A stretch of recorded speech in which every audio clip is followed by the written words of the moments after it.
عمران خان د پاره ډیر غټ آفر راغلی دی. دا آفر چا ورکړی مکمل تفصیل در سره شریکوم.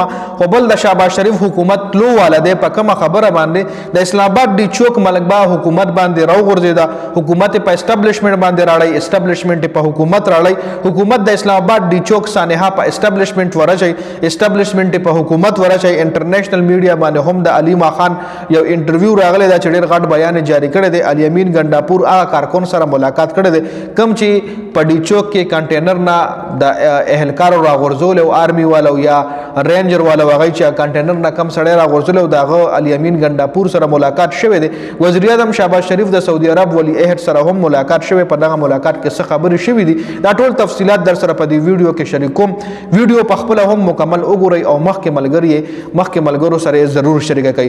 ډېر غټ صحافیان د ملک چې کم دي صحافت ته او نیوټرل صحافتوب کوي نو دا غي ډېر غټ صحافیان چې دا خبر جاری کړی دی چې عمران خان ته یو غټ آفر شوی دی.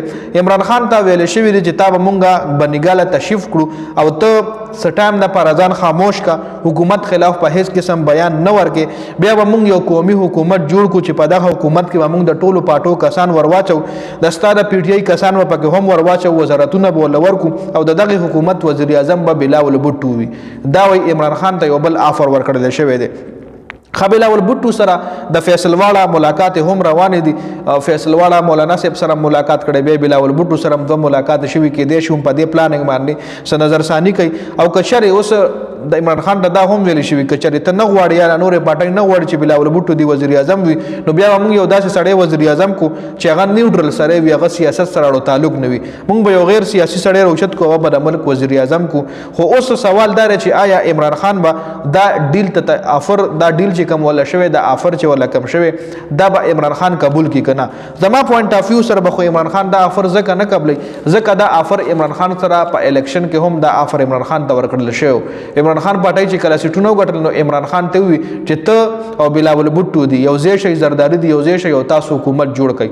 خو هغه ټایم هم دغه عمران خان زرداری د سره نو یو ځای شوی نو چې هغه ټایم نو یو ځای شوی اوس خو دومره پزان سخت تیرې کې دومره کیسونه په چلل دومره کارکونان شهیدان شو پټای ته نقصان ورسېدو نو اوس پس دغه آفر قبول کی. نور دې حواله سره تاسو سره لري کمنټ کولای شئ.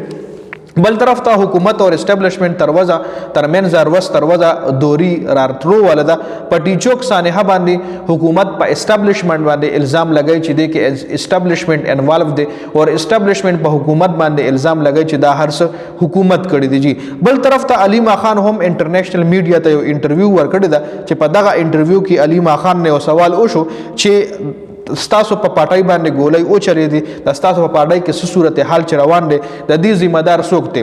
نو علیما خان ورته وی چې د دې هر څه ذمہ دار د پاکستان آرمی چیف د پاکستان وزیر اعظم او د پاکستان وزیر داخله دی. مطلب پی ټی آی چې کوم دي د غدرې کسان ټارګټ کړي دي د خپل بربادي هر څه په دغه درو کسانو باندې راړی. جی بل وزیر اعظم شهباز شریف سعودي عرب بادشاہ محمد بن سلمان سره ملاقات هم شوه دي. شهباز شریف په خپل حکومت کې سعودي عرب کې ډېر زیات سعودي عرب ته ډېر زیات دوریو کې تقریبا 13 شپږ میاشتو کې شهباز شریف شپږ ځله سعودي عرب دوریو کې او دا ځله چې کومه دوره کړې دغه شپږ دورو کې څلور ځله د سعودي عرب بادشاه محمد بن سلمان سره ملاقات هم کړی دی. محمد بن سلمان سره د ملاقات مقصد شهباز شریف د کنوینس کوي سعودي عرب حکومت کنوینس کوي چې په پاکستان کې سرمایه کاریو کې په پاکستان کې انویسټمنټو کې.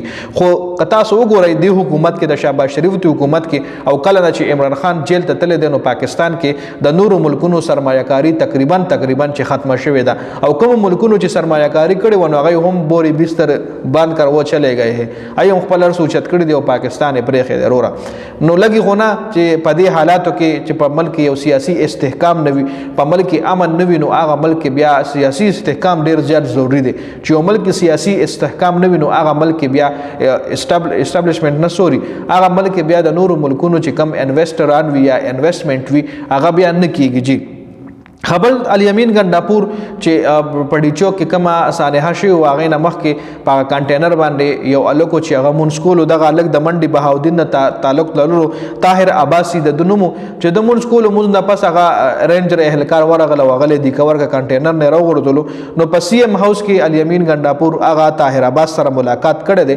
هغه له یقین دهاني ورکړی ده چې د ستا ټریټمنټ کې موږ تاسو سره هیلپ کوو او نور هم چې څومره د پی ټی آی زخمیان دي یا شهیدان شوي دي نو ای سره به هم د پی ټی آی د طرفې څه ناسه مرسته کیږي جی. نو په دې ویډیو کې دا اهم اپډیټس د ویډیو کتلو زیاته مننه. والسلام.